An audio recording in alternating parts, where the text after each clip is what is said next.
Okay, so today I just wanted to go over like a brief phone call. I was making calls the other day, kind of nailed this one, so we're just going to go through a couple things in a breakdown. So let's get right into it. Hello? Colin, how you doing? Hey, man, how are you? Buddy, I am amazing. It's Jason at Applewood Performance. Did I catch you at a bad time? Hey. I'm just at work here, but I have a couple minutes here. Oh, thanks, man. Appreciate it. Hey. Yeah, no, I'm just, I'm working up north here. So first thing, you'll notice that I introduced myself like I was his long lost best friend. He assumes that he knows me from somewhere. The guy sounds like he's talked to me before. I've never talked to this guy before. I'm on night shifts. I'm just getting her going, just getting the night going. Buddy, how many coffees are you in so far? You just start. So I'm more of a pre-workout guy. Are you dry scooping?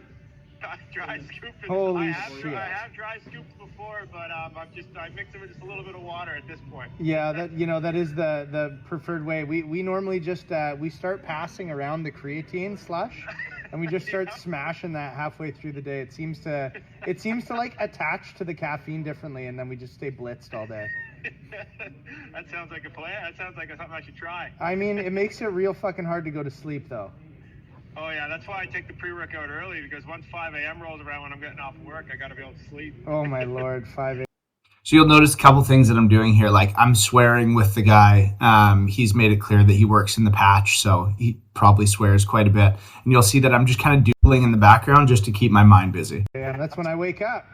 Oh yeah, man. I switched from days to nights here. I'm on night shifts this week, but I'm even crazier. I get up at 2 a.m. on day shifts. 2 a.m. gym for 3, or 2 a.m. gym for 2. Out of the gym by 4, eating, and I'm on the bus to work for 5. Did you just say gym at 2, leave by 4? You gym for 2 hours?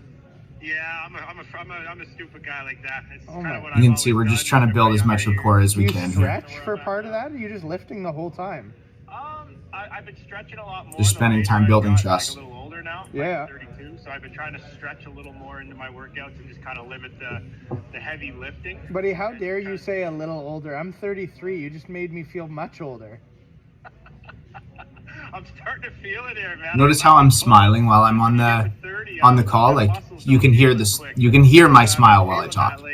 I know, the muscles or the hangovers. The hangovers don't feel so good anymore. Believe me, I understand the hangovers a lot more than the muscles. Yeah, that's right.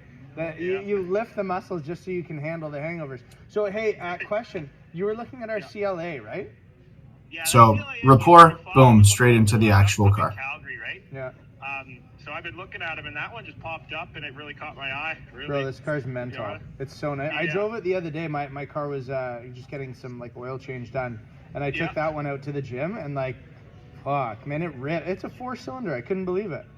Yeah, no, like I said, I've been looking at them for a while here, and it's just like I said, I live downtown, but again, I've been working away for so long, and everything's just around me. But I'm thinking it's about time I buy something. You deserve it, buddy. Okay, so what are you trading anything in, or are you just gonna add to the fleet? I have no car at the moment. That's the thing. I just never needed one. Yeah. But basically, I'm just at a point where I'd buy one. So there'd be no trade in. It would just be like I would put money down. So now I know this guy lives out of town. I'm probably going to have to ship this thing, or he's coming in. I know that there's no trade in. It's his only vehicle. Figure something out. Okay. Like figure out like with the bank or with you guys, like whatever the best path forward for me would be. Yeah, of course. Normally, like I'll always give you the like multiple options. Say, hey, look, like we're pretty competitive, and most of the time when you go for an auto loan, if you go to the bank and say, hey, it's for an auto loan, they'll tell you to just go to the dealership because we deal with all the prime lenders anyway. So here I'm trying to encourage him. Like obviously, typically we're going to do better with a finance deal as opposed to a cash deal. So instead of him going to his own bank, I want him to do the financing through us. So just encouraging him to actually finance the car through us instead of his line of credit. Who do you bank with? I'm Scotiabank. Oh yeah, we bank with Scotia. So if you want to go through Scotia, it'll like stay on your app and everything, so you can see the payments. A lot of our clients, they'll actually make like additional payments as well. Yeah. So if you decide you're like, oh shit, I got paid like a bunch of dough, you can just send extra money to the account, penalty free. That would technically be the plan, because I don't have a mortgage at the moment, and basically I would just have payments for a year, because I plan on putting a bunch of money down on it. If I actually do go through with it. Yeah. And like not really worried about the payments. It's just I'd put most of it down, and maybe just like pay it off for a little bit, just to kind of increase the credit score, because she's just stagnant. But I don't really think the credit score really means much. But Well, what's your score now, roughly? oh, it's like 780 or something like that. It just stays stagnant because it says I have insufficient mortgage payments. And Okay. Stuff, So I'm gonna coach you a little bit. Now I will say that I'm by no means am I a financial advisor, so take everything I say with a grain of salt. But one of the You should always have to preface that. If you're going to give somebody some sort of coaching, make sure you tell them, but you're not a financial advisor. Otherwise, you could hypothetically get in trouble. So you've noticed I've got the information, who he banks with, roughly what his credit score is, and I'm trying to find the right angle for this guy. things that we can do is I can kind of fandangle the bank a little bit. And what we do is, instead of you putting the money down up front, what happens is, let's say, I'm just going to use round numbers for example. If you put $100,000, if you've got a $100,000 loan, but you put, I'm gonna again use stupid numbers, but you put 80 grand down, you only finance 20. As far as the bank's concerned, you didn't buy a $100,000 car, you only bought something that was 20 grand. So 20,000, yes. Correct. So what you want to do is you take the loan out for the whole amount.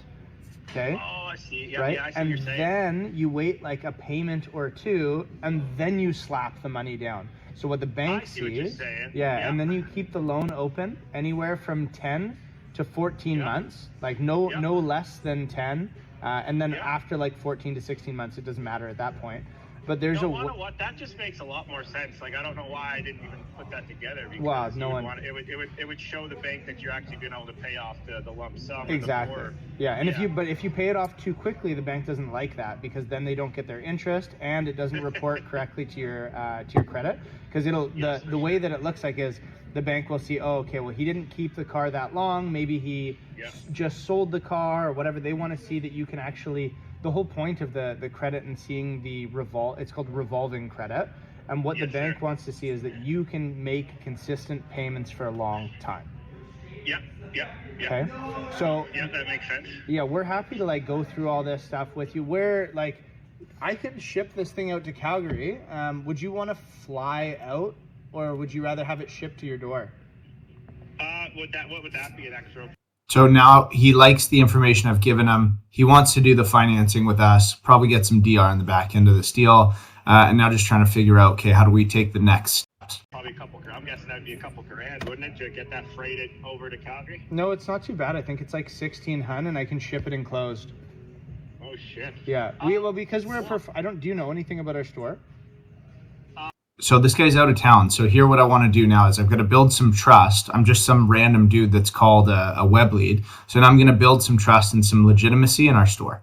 No, actually, it's like the first time I've ever seen that store in particular, just like kind of when I was cruising through the Auto Trader. Okay, well the good thing is, so we've got we're part of the Applewood Auto Group. We've got like 13 stores, but we are the only quote unquote used car store, but we specialize in performance vehicles. So like in my showroom, I've got 4 cars. In between all 4 of them, it's like $1 million. I've got a couple Lambos, McLarens. Like I was gonna say, I was looking through it. Yeah, it looks pretty sweet. Yeah, so like for us, we're really used to, like, we've got shipping lanes set up, so that's why it's so cost effective for us. Because with a car like this time of year, like, you've got to ship it enclosed. I can get it brought there for even cheaper. If you want to spend like $1,000, I can put it on the back of a transport truck, but then it shows up and it could be a little fucked up. That's what I'm saying. I was just like, when you think of it, like, it would probably cost me $500 or $600 to get there with the plane, or no, $500. I don't know what the flight is. Well, but then you've got gas, then you've got time, then like then you got a driver back. Yeah. No, most of our clients like you that actually like have the dough don't want to spend like your time is more valuable to be spent making money. Right. The only reason I don't really want to do an 11-hour drive. Hell no, and it's not like if it was summer, man, I'd probably tell you, dude, take the 11-hour drive. It's going to be amazing. But we're in the depths of winter. It's not going to be a fun drive. Correct. It's probably not the smartest thing, but yeah. Okay. Yeah. So hey, how much? I know you said that you're kind of short on time. You're at work. Do you want me to run through some payment options now, or do you want to chat a little bit more about that later? What, are you on? Your name's Jay, right? Yeah. With tomorrow, like, what I'll do is I'll get up a little earlier. And can I give you a call tomorrow? Like, yeah, let's do it. Because you guys are an hour behind. Yeah, so that's right. If I woke up at 2 p.m., it'd be 1. So maybe, can I say, like, do you have a lunch around 12? Or, like... What time do you lunch, or is it just kind of whenever you lunch? You just kind of eat whenever? Well, no, like I basically make phone calls all day, so I don't really take Okay. lunch. So, just how about this? Why don't we set something up? You're thinking 12 o'clock my time? Yeah, because then that would be 1 o'clock my time, and it gives me like an hour just to kind of talk to you before I get my day going. Done. And then what I can do too is, you have an iPhone? Yes, I do. Okay. What we can do is we'll just I always like to confirm if they have iPhone or like an Android, so that way I can figure out how I'm going to send them the video. we'll chat a little bit, and then I'll FaceTime you. I'll show you around the dealership, some of the cool shit we got right now, and then I'll FaceTime you the car as well. And then after that, what I'll do is I'll have one of my sales guys walk around the car, because like a FaceTime's one thing, but if it's not recorded, obviously you're gonna want to see like a recorded video of the call. So I'm gonna have one of the sales guys. I'll do that first thing in the morning. So when you wake up, it's in your phone, and then one of us. Do you want to call me at 12, or should I call you at 12? You can give me a call. Okay. Or whoever really calls first. Like when I wake up, if I wake up to the phone call, if when I wake up, I'll just give you a quick call. It doesn't really matter. Well, if we're gonna FaceTime, I just want to make sure you're not in your nighty nights, you know? No, I'll make sure to get up and get a quick shower. Perfect. Okay, yeah. So let me do that. I'll put you down. I'll send you the video as well, and then I'll give you a holler around 12, and we'll run through some options. Yeah, I appreciate you giving me a call there, man. No worries, brother. Okay, you have a good night, all right? Thanks, man. You have a good night as well. Yeah, ciao. Okay, bye. Bye. That's a good call. Okay, so that was our first call to this guy. Oh my lord, that's a horrendous face. That's That's a really good call. there you go. Good call. He ended up buying the car. Took a couple more days of kind of back and forth with the guy, but got all the potential information we would have needed. You know, who he banks with, where is he from, justifying the dealership, building some trust by making sure that he knows, you know, who we are, what we do, the legitimacy. So just a kind of a really good breakdown of a call. And what I'd recommend you do is just build trust with your clients. Thanks.